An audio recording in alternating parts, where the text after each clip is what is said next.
comedian David Boyle, and I'm quitting alcohol. So what a fucking day it's been today. This COVID-19, no matter what I do, just keeps fucking me.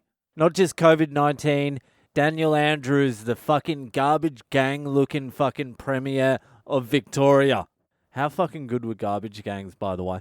That would be a long lost memory for a few people. If you know, you know. I hate when cunts do that too.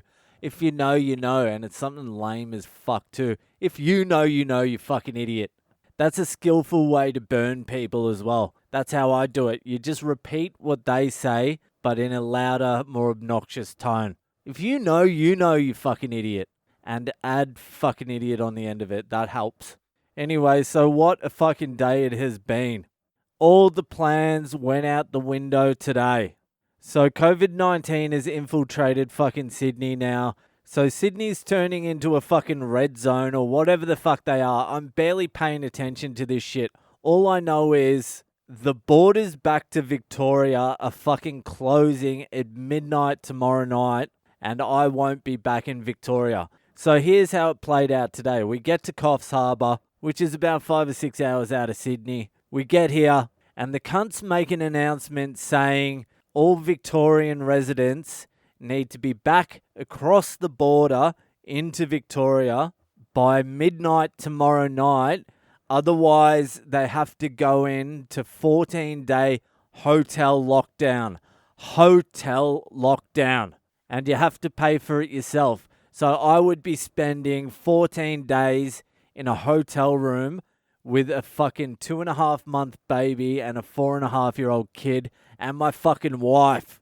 And I will have to pay $5,000 for the pleasure. So we find that out. But the other thing is, even if you get across the border before then, you still have to go into 14 days home isolation. So no matter what, I was going to spend 2 weeks in my house with my family over Christmas, New Year's, everything. Not even allowed to leave the house. My kids won't be able to go to childcare. It was fucking crazy. So the government have this new traffic light system where if it's a hot spot, it's red. If it's kind of hot, it's amber. And if it's green, you're fucking fine. So if you've only travelled in regional New South Wales, which is green, you can cross the border and you don't have to go into quarantine. But we have been to pretty much all the hot spots. So our plan was just to get back to the Victorian border, lie to them, tell them we didn't go to Sydney. We spent all our time in regional New South Wales in the green zones. And I don't know how they check this. I don't know how they check where the fuck you've been at the border. Because how the fuck would they know where I've been unless they listen to this podcast? But I'm not going to tell them that at the border unless they ask. If they go, do you have a podcast? Of course I'm going to tell them. A little bit of promo at the border. But do they go through your phone, your maps or something? What do they do? I don't know. But the problem is I told every single human being alive I was leaving Melbourne to go to Sydney. So everyone knows. My kids' childcare knows. Everyone in our apartment block knows. The Prime Minister probably knows I was fucking up in Sydney. So even if we got across the border with some elaborate lie and they didn't check it up and they weren't a listener to this podcast, even when we got back, still wouldn't have been able to put the kid in for 2 weeks childcare.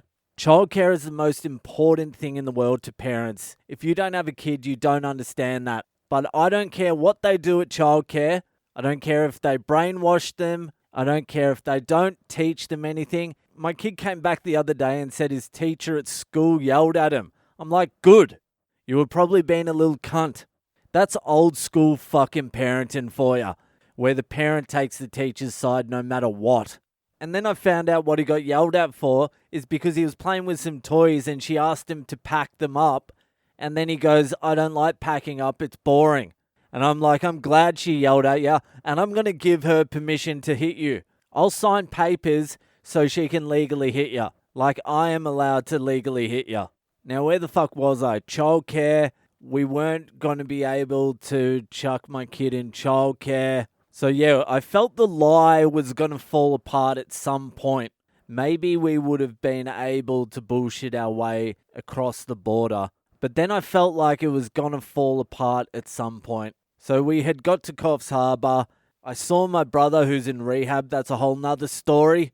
Saw him for 15 minutes, dropped him off 2 packs of Winnie Reds, which, holy fuck, cost me $84. That's $42 a pack. When the bitch said $84 when I was buying them, I almost had a heart attack. I almost died of COVID on the spot. That is fucking insane. They've gone up $10 a pack since I quit smoking. Like 8 or 9 months. That's fucking insane. So if you're a smoker, I wouldn't come to Australia, or I would smuggle a whole shit ton in.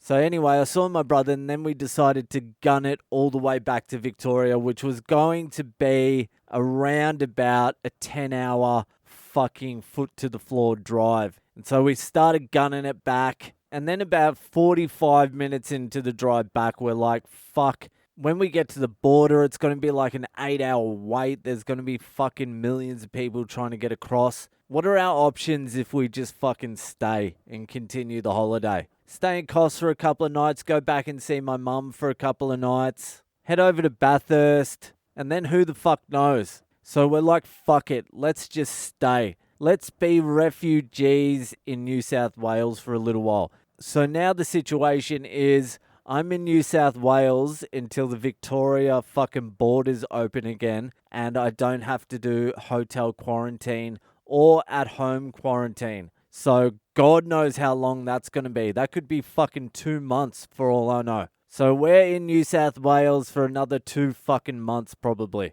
It's a roll of the fucking dice because the chances are the whole state's going to get locked down, and then I will be stuck in the Sydney lockdown and the Melbourne lockdown. How is the fucking luck on that? Everywhere I go, COVID. Everywhere I fucking go. But being Mr. Positivity like I am, you look for a silver lining in everything. And this cloud just happens to have a very, very thin silver lining. Because tomorrow is my wife's birthday again. How fucking quick did that come around? Holy fuck. And as usual, it's becoming a little bit of a tradition. I have nothing for her. The plan was get to Coffs Harbour, pretend I'm going to see my brother or someone, go to a shopping centre. I don't know what I was going to buy her. If I buy her something in Coffs Harbour, it's going to feel fake. Like, hey, happy birthday. I put in exactly 23 minutes of thought into this present. I hope you like it. Love you. At least now I have an excuse not to get her anything. And I think it's a viable excuse. Babe, I was going to get you something. I had it all planned out. I was going to sneak off. I was going to go buy you something. But I just haven't had the chance now. Like, this COVID-19 thing has just been wild. It's been wild for both of us, babe. Admit it. At least admit if the roles were reversed. If it was my birthday, you wouldn't have been able to buy me anything either. Can you admit that? Can you at least admit if the roles were reversed, I would have forgiven you for not getting me anything? Thank you. That's all I asked for. Just a little bit of acknowledgement. Now, all I ask from you is to give me the same treatment as I would have given you. Can we agree on this? I don't know what I'm going to get her. I'm going to go for a joke present. That's what you got to do in these situations. When you're in a jam, always go for the joke. Go for the funny. People can't be angry at you if they're laughing. So anyway, that's that. I am now a refugee in New South Wales for an indeterminate amount of time. Just bouncing from 1-star motel to 1-star motel all across the state. Anyway, that's it. That's all for tonight, and I will see you the fuck later.